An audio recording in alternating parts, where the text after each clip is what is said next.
Live from Fargo and serving you on TV, online, and on the go. This is Valley News Live at 10. Our relatively smooth ride through winter is coming to an end at an important time. A lot of people are finishing up their holiday shopping, and many, many more will be traveling in the coming days. Yesterday, of course, it was snowfall. Tonight, we're getting a taste of the chills to come.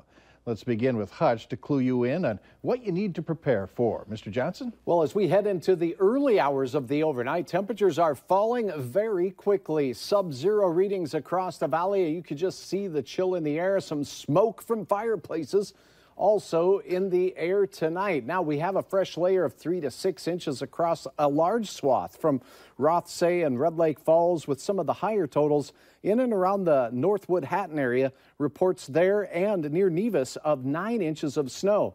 Now that's snow with the calm wind and clear skies, allowing temperatures to nosedive. Here's a look at actual air temperature readings. 8 below in Fargo and Detroit Lakes, 9 below in Fergus Falls, 15 below in Moorhead this hour. Wind chills are dangerous out there, so bundle up. It does look though by morning temperatures will begin to rise before daybreak, as we have some slightly warmer air trying to punch in. But I say slightly warmer air. We got to temper this. The early half of December was quite warm. We'll take what we can get. You bet. Thanks.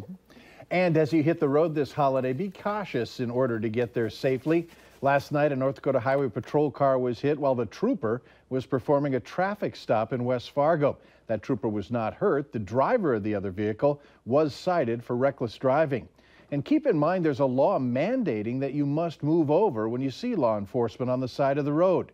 Drivers are supposed to slow down, move over, and steer clear of all vehicles that have their flashing lights.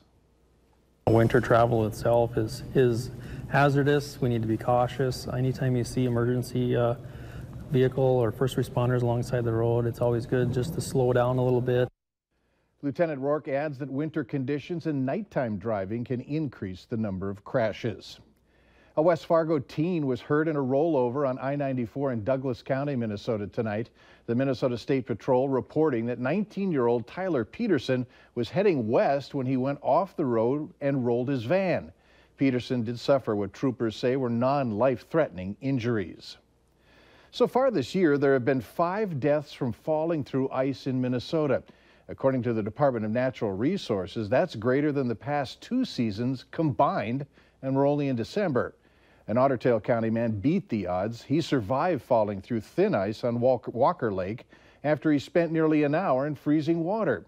Kent Erdahl has his amazing story.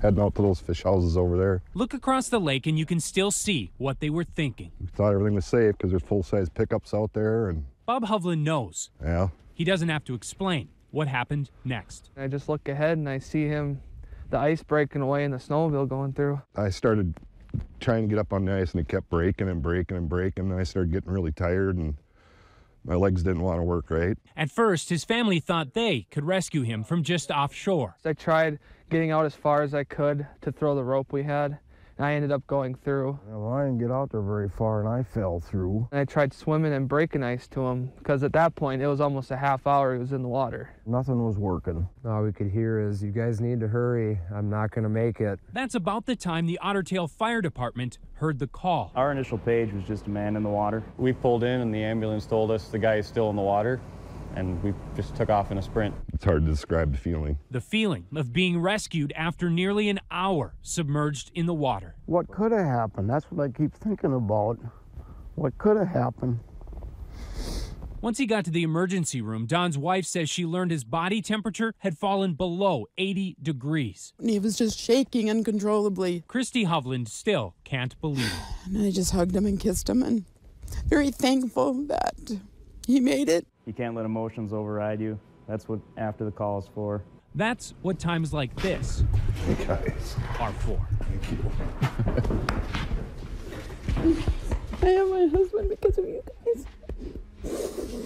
I can't explain how I feel right now, so.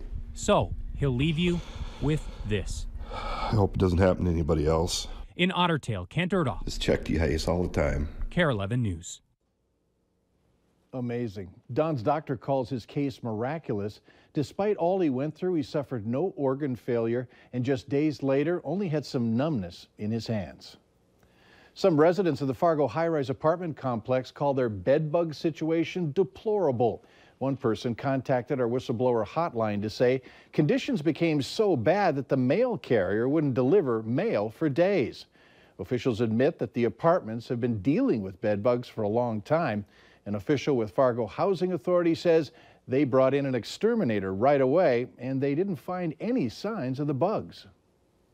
We treat very aggressively. We do all of our common areas, laundry rooms, everything, the main floors every month.